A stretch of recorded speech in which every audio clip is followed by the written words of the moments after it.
Guys, Ray Dalton here. Welcome to my YouTube channel, The Ray Dalton. Today I am going to talk about a question that comes a lot in my industry. How do I come up with my adult performer name? I've helped many guys do that, and of course we all have heard of the quintessential, street you were raised on with your childhood pet. Fine, that might work for you, but there's another way, and maybe those suggestions can work into what I'm about to tell you. So here's where I come from. And fundamentally, everything that I'm saying isn't the only way to do this. It's just one thought process. This is actually how I have coached guys. And I've found this to be effective, and everybody that I've helped has been very happy with the names that they've chosen. Ultimately, it comes from you. I'm simply a guide to pull it out of you. So that's where we go. So there's two types of adult performer names. One is realistic and the other is cheeky. Which one are you? So maybe you could be a combination of both, but for the most part, most people are one or the other. The thing to remember about realistic is it's traditional. It's just a name, like my name is Ray Dalton. It could be the guy around the block, your neighbor, that kind of name. It's believable. It's something that I look like. I look like a Ray Dalton. Your friends would see this name as something that is actually you. And one of the things to remember is don't shy away from using first names as last names as first names, that kind of thing. Also, when it comes to realistic, culturally referential is great. Don't be afraid to bring your culture and your ethnic origin into your adult performer name. That, I think, a lot of people appreciate that, and it also sits very well with guys. So the second part is, okay, so you want to go cheeky or fun or humorous or tongue-in-cheek, let's see what that looks like. The first thing I say is most of the time it's hit or miss. The thing is that not everybody that is a smartass, a wise guy, can own that cheeky performer name. It has to be something that's believable, that it still is something you can embody. Your friends are like, yeah, that's him. That's exactly a good description of him. It fits him well, those kind of things. The other is that I like to say humanist names, they have to be rock solid. Humanist names are hard to secure without being, no, girl. And I think we all know what we're talking about when you can tell somebody's trying too hard and it's like, that's a miss. So be very thoughtful with that. Try it out with your friends and see if it fits you. As I like to say, it's like 1 inch to the left or right, or, too serious or too humorous, it's a fail.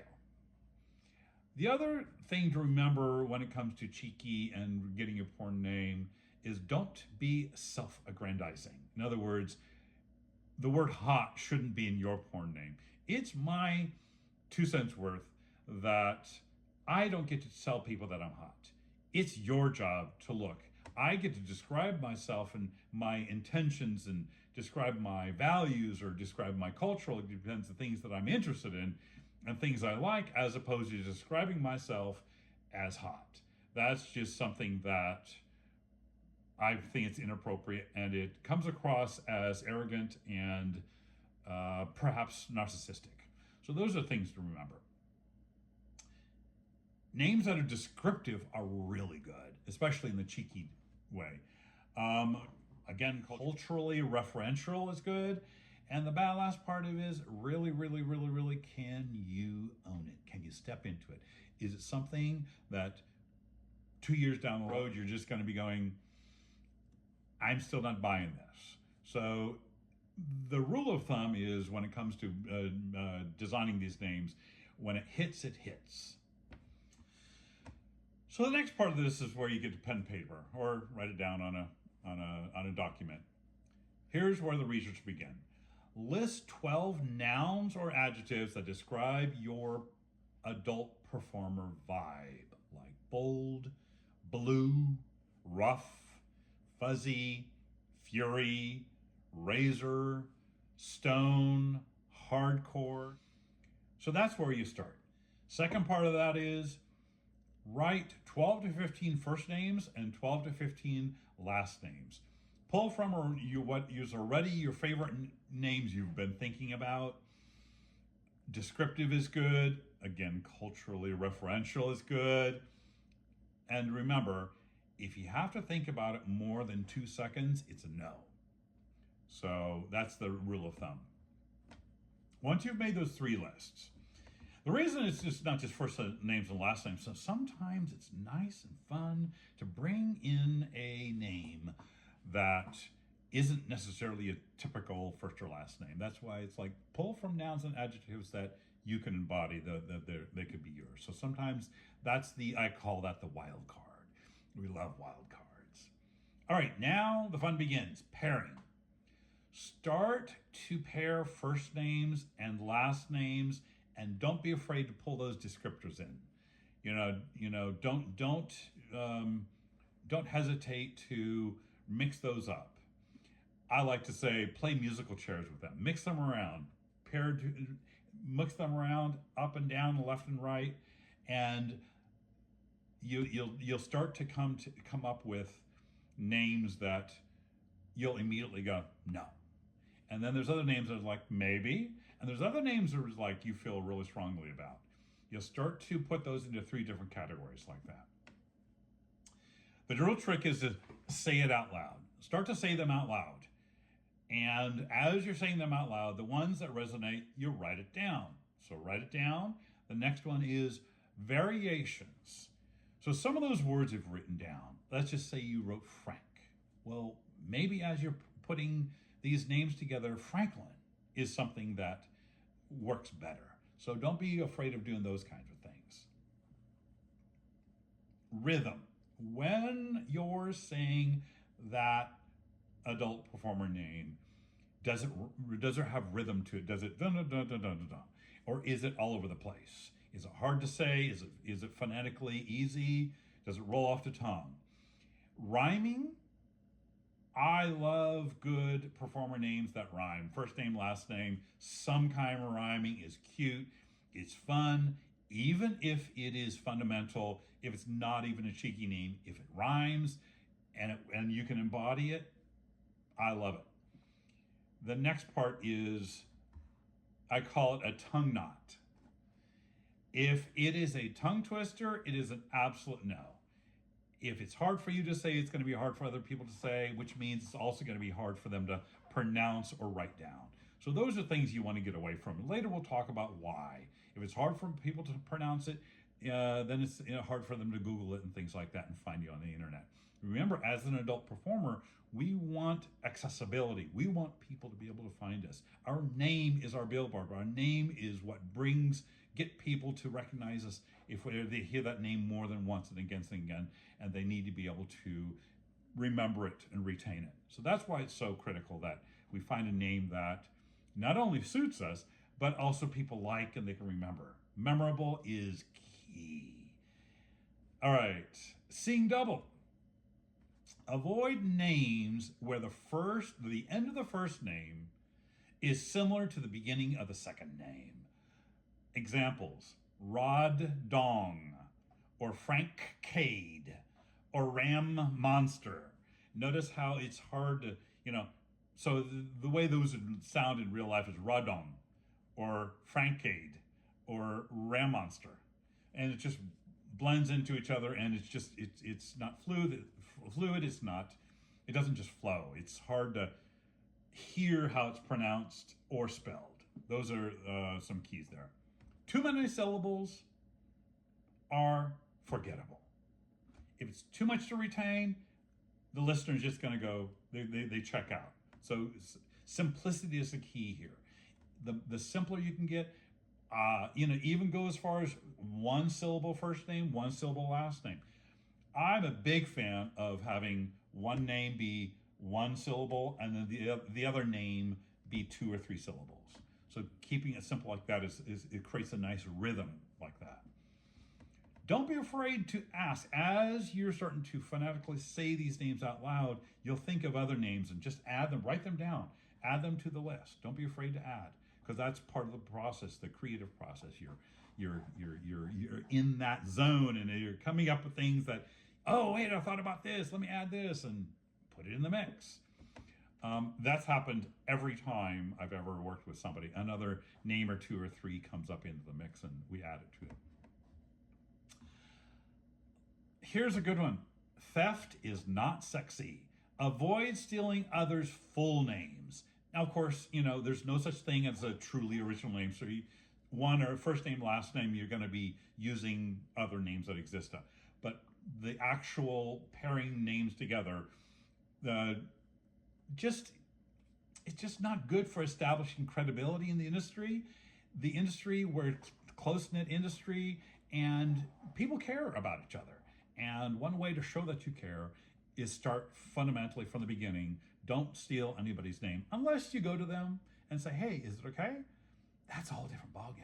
If somebody came to me and said, hey, I'm thinking about calling myself Ray Dalton. And of course I've got, you mean the musician or the adult performer? Yes, I ultimately, when I got my name, when I started to use it, I realized that there's a musician out there. So again, different industry, so it's not quite the same. The other part, as you've already pointed to, so I call it earing it. Your ear and what you phonetically are listened to. When you say your name, will the listener think it's recognizable to some other name or something? So the other part of that is, let's just say there's a current known adult performer or celebrity that's out there. Your name, if it rhymes or is very similar to their name, it's really good marketing. You're not stealing their name, but it's really, people are used to that name, and so therefore it resonates and they retain it a lot better. So that's one little secret, a little key that I've discovered.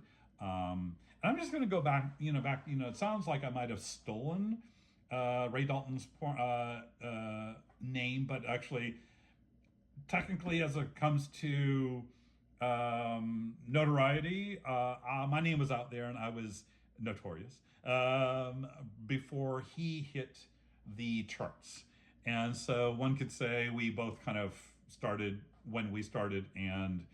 But what I noticed the day that when he did that album with Macklemore, that year, my recognizability and people began to remember my name a lot more. My interaction online doubled. It was this whole familiarity concept that because he was in the news and then they would, switch over and run across my name, they immediately would think, oh yeah, I know that name, and they wouldn't know where from. So there is something to be said for that. Don't be afraid of Google and ChatGPT. I use it a lot. I recommend using it. And this is a typical something that I'll do to ChatGPT. Okay, hey, ChatGPT, create a list of catchy, fun, grounded male porn star names that fit me. I am, and then describe yourself. Your physical stats, your description, your cultural relevance, as well as your values and your aspirations. Put all that into ChatGPT and it'll spit out some names for you to chew on. And maybe one of those will really resonate with you.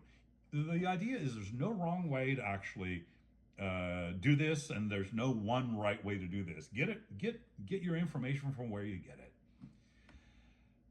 Now the next one is a little thing. Some may agree with this, some may not.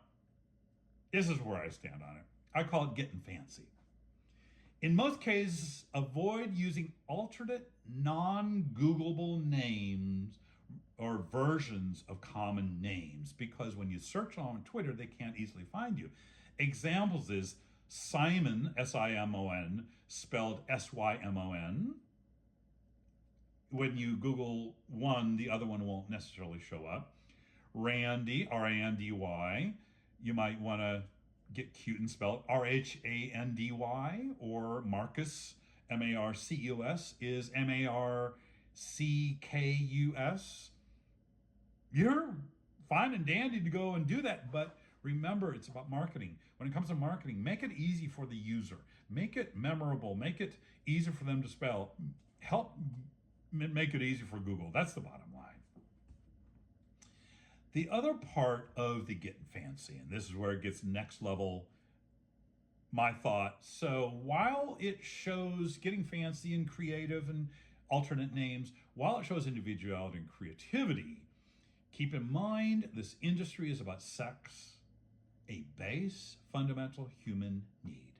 The more creative and heady, the more it brings it away from the groin and into the cerebral area, therefore diminishing the fundamental sexual elements. Exceptions to this guide are infrequent.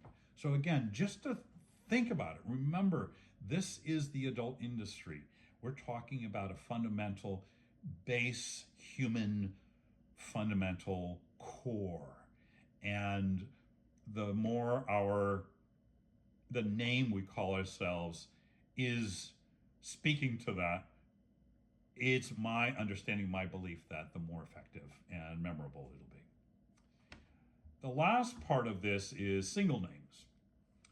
Single name adult performer names that work on their own by themselves, like Zeus or Spike or maybe even Cade, are rare, but ultimately it is suggested to have the last name ready just in case. You never know when a company or a supporter will require you to have a last name in order to sign a contract, a business venture. Bottom line is to think long term. You can use that single name, but in your back pocket, hey, if it ever comes up, this is that second name that I'll add and put in place when I need to. Think big, think long term. That's the bottom line. When creating these names, don't just think of yourself, okay, if you're 32 years old right now, coming up with this name, think about what it's going to be like. Is this a name that you can still embody when you're 52? You never know. I'm 58. I started when I was 40. So I was already well into adulthood when I chose my name. So it suited. But you know, if you're 21, think about what your relevance, staying relevant. That's the bottom line. You never know how long we're going to be in this industry or how this will transcend. I've used the name Ray Dalton in my life coaching, in my public speaking, and all my things like that. It really works in all areas. Whereas if my name was Tom Long, or hung 8-incher, it wouldn't transcend, and I wouldn't be able to use that branding in all areas of my future businesses. So those are things to think about.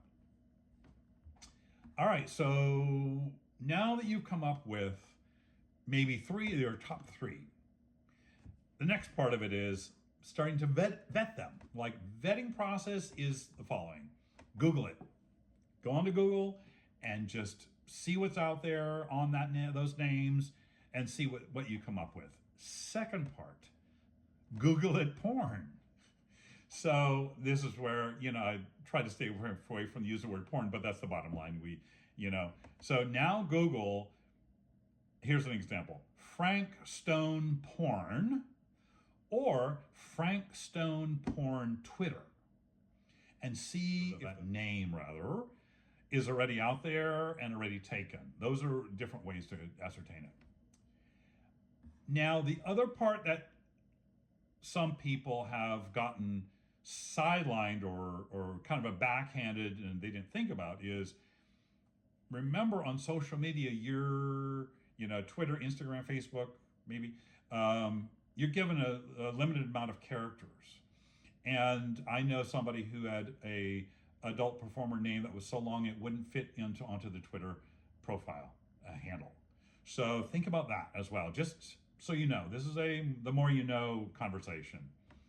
So once you've done all those things, by now you've come up with 1, 2, or 3 names that you get to choose from. All I can say is say them out loud, run it by your friends. Usually by this point, there's one that is really, really sticking out. If none of them stick out, go back to the drawing board, do this all over. Because in my experience, all of them, all the people I've helped, at this point in the game, there's one that we're just like, bam, it's rock solid, it's gold, no questions, it's me, I can embody it, I can step into it, and they're good. And to this day, those names are names that they still have and they love. That's the bottom line. That's what we want.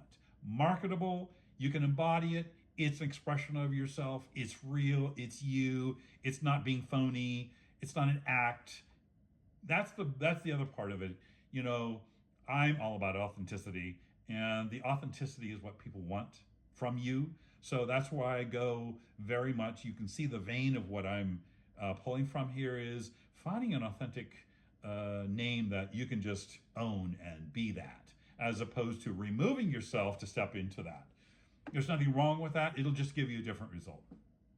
So my final words of wisdom is live thoughtfully as you travel the world and create. Remember, every scene sends a message. What message are you sending? Thanks for listening. My name is Ray Dalton. My YouTube channel is The Ray Dalton. I will see you later somewhere around in the country as I travel, and stay tuned for more videos coming soon.